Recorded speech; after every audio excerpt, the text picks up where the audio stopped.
Manipur ki ahanba neuro patients ke amatangairaba specialized hospital neuro emergency trauma net multi speciality hospital singjai mathak tongtham likai da handuk chare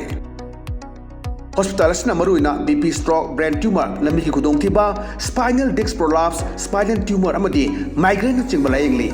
hospital asida neuro ki layeng bar changba afaba makhal ki khusu khulai amadi machine marang kai de lei masina kokal mari lenaba tongan tonba makhal ki anaba sing ningthina layengli lamdam masida neurosurgeon yamna tangariba maramna chingmadi arapa mafumdagi lakpa anabasi neurosurgeon unanaba honabada awaba kya mayongdari masida sunatna matam tintana anaba lainguna maram oraga kudong thiba kya su mayongdari masi punamakdagi kharado orabusu kananaba Dr. Parkinson Singh MCS Neurosurgery AIMS New Delhi na masamaki hospital asida pung kunmari leituna anaba sing layingli hospital asida ataba mamalda laying batanatana OPD general amadi ICU beds operation medicine x-ray amadi lab ka mai lena basnasu ataba mamalda phangalli ngasi magdenshin biro amadi kudong saba singa silobiyo hena ku bamrol di damak hospital asigi telephone number 7005534166 natraga 8974572154 da pau phabirak yagani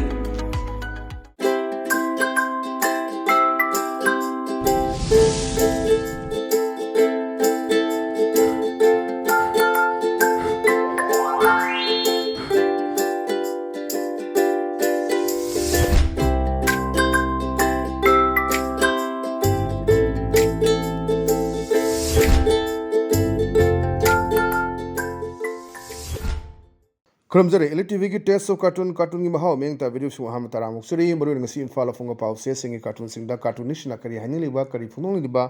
kari wakhal khalang liba budu myam song thamjage an lokho jage sanga express ki onthok pani da ida onthok pani da ba cartoon su ang phajaba cartoon ni hojje ni mangani shutdown to ki ba adagi no magi suraga chajaba singda thengneri ba chaitheng du utpa adugumba akhi aiga BBS ki am phajaba dumba cartoon ne thamjage manase phungdoji imam ni jang so laga lay yo laga lay re ida mana haire kari gi nong asidi pot leba mi amatta laktrise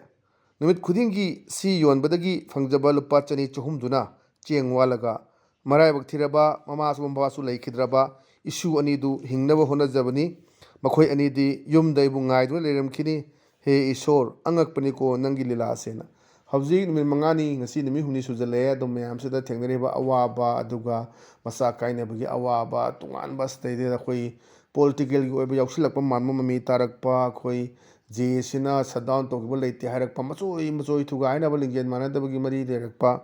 so mayam sini du numidang si nakan simdoktana meragi reli chatna tawba asopan jawa mayam su leiri ana masi thengneri awaba si kanada thengnage khoi nomagi suruga nomaga yolaga chajabuda thengnei hadana ega BBS na adumba tengtha na oiba adumba cartoon man thameisi sidai nokningba yaugde awabaduni karigino ngasidi pot leba mi amata laktrise mit khudingi si yonbadagi fangjaba lupa chani chahum duna chengwalaga maraibak thiraba mama suma pasu leikhadraba issue ani do hingnaba hona jabani makhoi ani di yumda ibu ngai do leiramkhini he ishor angakpani ko nangi lila se haina yam phajaba adumba akoigi cartoon thamjage mathangda leisina khoi hojiksi adum mayamna hainaba du leire amana hanagi amana ahanba leiramna lemla tharo heba hadakisina khoi NI da sineragani haibagi mayamsi ngangnaba potuni adaida lak mayamsi lakpani mathangda leisina khoi sanaleba ki loiredana aduni loiredana sida lae ada khoi NI da sineragani yareko ana hana hek lapaka khaibani sir akhoi drain sengbiu hagi lakpani bot nakhilakpa sidana yahima honorable na yam phajaba adumba cartoon yamana ye aduni lewasigi tohningba mayam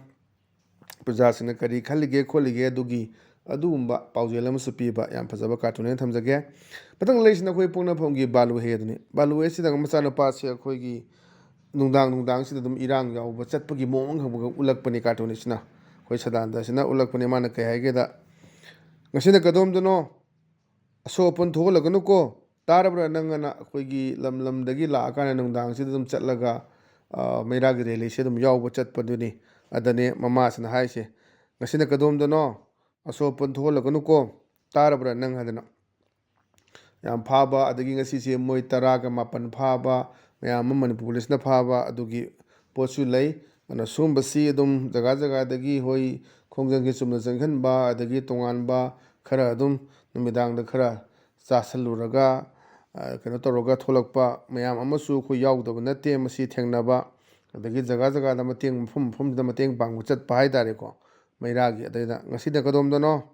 असोपन थोलगनुको तारबर नंगना याम फजबा अदुम्बा वान थोलेबा cartoon थमजगे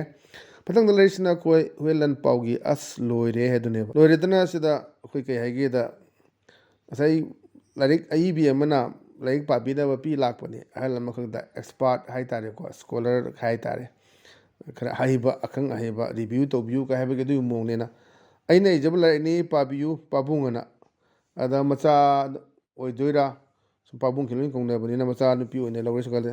खल्लसे अदे माने पाबुंग दी सेल्फी ददी लाइक पाररोएना सेलगी इहोसे याम लाकपा ngasiदी खबर अमनी से कोई कार्टून जाउद्रे अदुना मरम ओरकांदा कोई मसिगी केनो से लाकपनी अदुना ngasiदी अदुम बाइले टीवी की टेस्ट ऑफ कार्टून की महाव मतांग सोल्यूशन जरे मेंग ताबिरु बुसिंगबो अमकना खुरम जबग लोनेना काइनेदा बिया थंगनि जरी पिने Birsi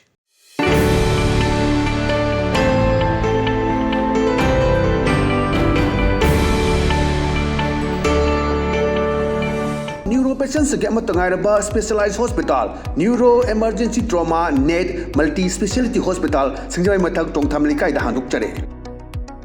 Hospital asna maruina BP stroke, brain tumor, lami ki khudong thiba, spinal disc prolapse, spinal tumor amadi migraine chingba layengli. Hospital asda neuro gi layeng bada changba afaba makhal gi khusu khulai amadi machine marang kai de lei. Machina kokal mari lenaba tongan tonba makhal gi anaba sing ningthina layengli.